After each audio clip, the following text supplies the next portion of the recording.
Umiiyak na sila. Gutom na.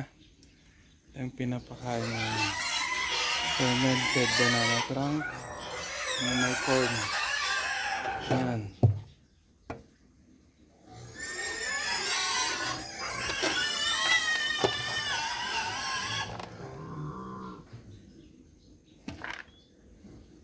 Next time papakita kung paano ginawa ito.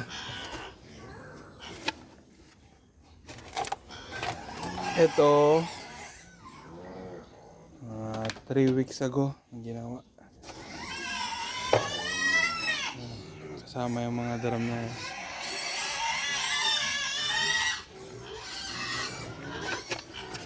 Ito ang pinapakain namin para hindi magastos. Kaya maliliit sila. Hindi feeds. Pero malinamnam. Subukan na namin yung lechon yan.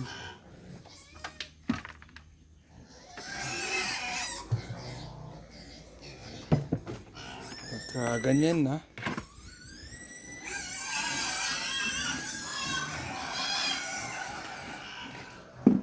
Kasi sobrang liit nila. Ilalagyan ko naman ng konting feeds. Grower. Hindi na sila lumaki. Pero dati purong ano lang. Ito, natirang darak. Lagay na rin natin. Galing yan sa mga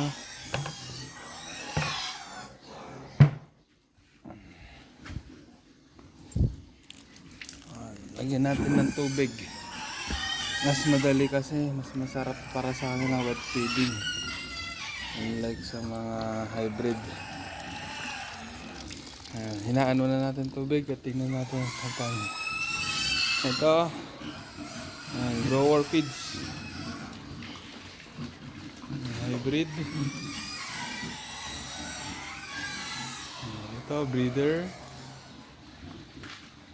Ito, grower, lit. Ito, buntis, ayaw din makatayo. Yan yung pagkain niya. Ito, ay sarap ng kain. Ito, hindi mabuntis-buntis. Yan ng kain. Hindi naman nagpapabuntis ha. Okay.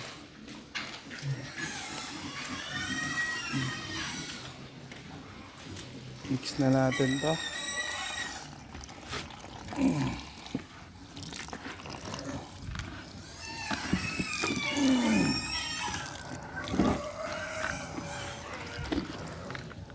Para halo-halo yung lasa.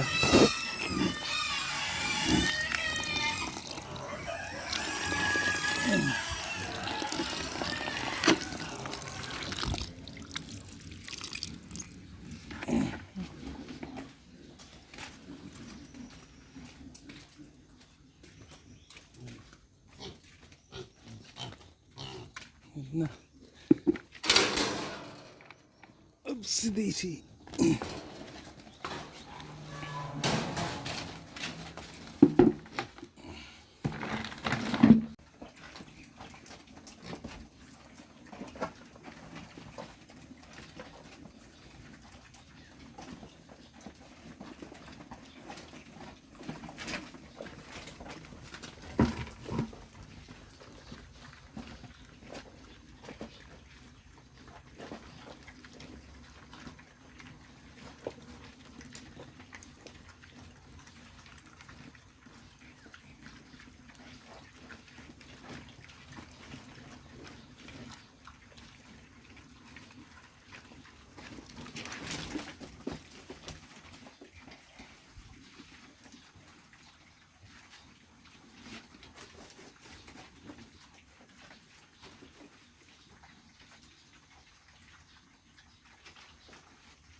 Takot.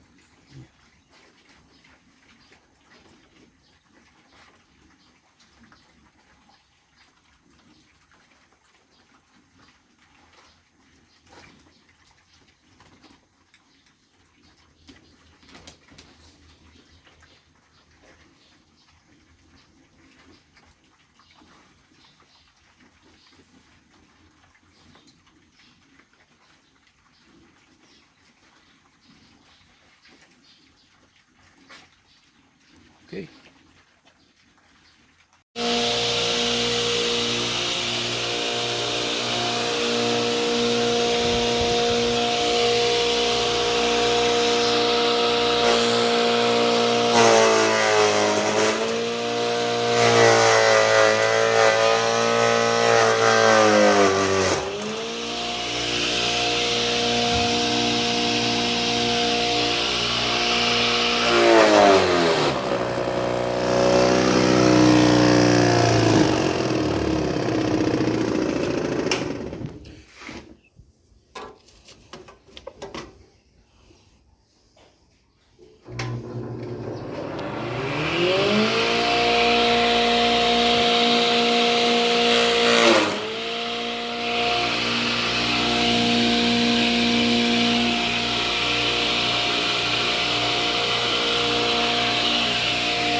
Madre de Agua.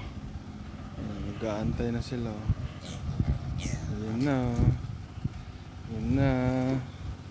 Kakakain lang nila ng sahan ng saging, pero pagka nakakita sila nitong Madre de Agua, na-excite pa rin sila. Nilagay natin dito at may mga tao-tao din.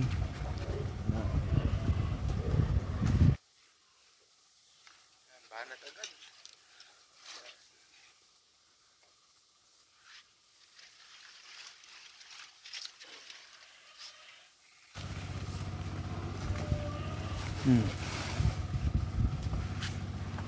Panoorin natin sila. Ngumalngal. Yan. Yan yung nagtriman ko para tatakpan na kasi ng Madre de Agua yung saging.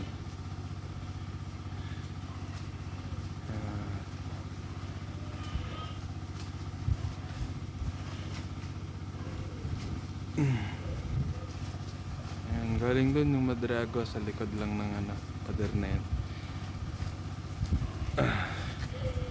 Mataas kasi ito, tapos sa baba niya may saging. Ayan. Sarap na sarap sila dyan sa Madre de Agua. Last time pinakain ako, yan yung nangyari. Kahit yung trunk niyang matigas, inunguya ata nila, nawala eh. Ayan, naging decompose na.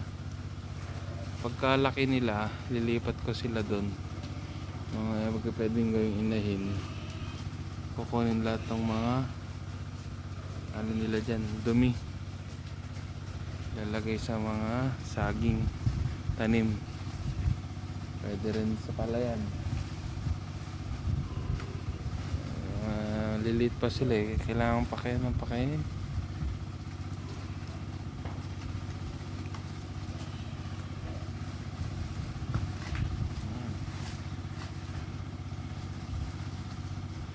Gawan sila. Kasi nadaan ako. Lapit ng lapit sa akin.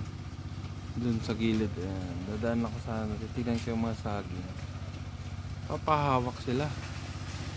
Usually kasi pagka busog mga yan, hindi lang akong pinapansin, nakatingin na or natutulog dyan. Yun, sinusundan ako kaya parang gutom ako. Sakto nakita ko yung Madre de Agua. Medyo makapal. Kuha sana ako ng dahon ng saging eh. Ito na lang. Pwede din kasi nilang merendahin yun yung dahon ng saging. Yung saha lang naman yung sinachak namin para i-ferment. Ayan.